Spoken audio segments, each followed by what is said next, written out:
दिवाळी हा सण प्रत्येकासाठी विशेष असतो.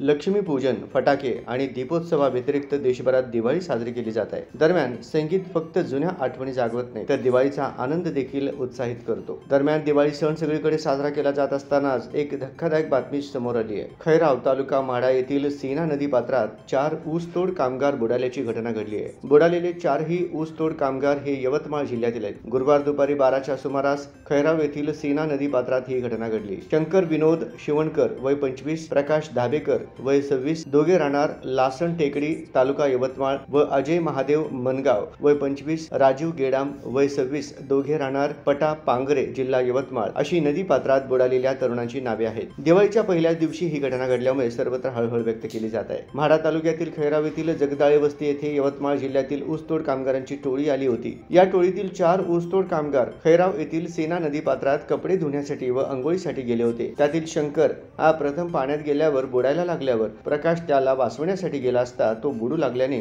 इतरही दोघे पाण्यात उतरले. नदीमध्ये पाण्याचा प्रवाह जास्त असल्याने भवरा निर्माण झालाय. याचा अंदाज न आल्याने दोघेही पाण्यात बुडाले. घटनास्थळी पोलीस प्रशासन दाखल झाले असून बुडालेल्या चौघांचा शोध सुरू आहे. दरम्यान गेल्या काही दिवसाखाली मुळशी तालुक्यातील खांबोली तलाव परिसरात मित्रमैत्रिणींसोबत फिरायला गेलेल्या फर्ग्युसन महाविद्यालयातील 2 विद्यार्थ्यांचा बुडून मृत्यू झाल्याची दुर्दैवी घटना घडली आहे. तलावात पोहण्यासाठी उतरल्यानंतर दोघेही गाळामध्ये अडकले. त्यानंतर दोघे जण बुडाले. या घटनेची माहिती मिळताच पौड पोलीस अग्निशमन दलाच्या जवानांनी घटनास्थळी धाव घेतली. दोघांना बाहेर काढण्यात आले, मात्र उपचारापूर्वीच दोघांचा मृत्यू झाला होता.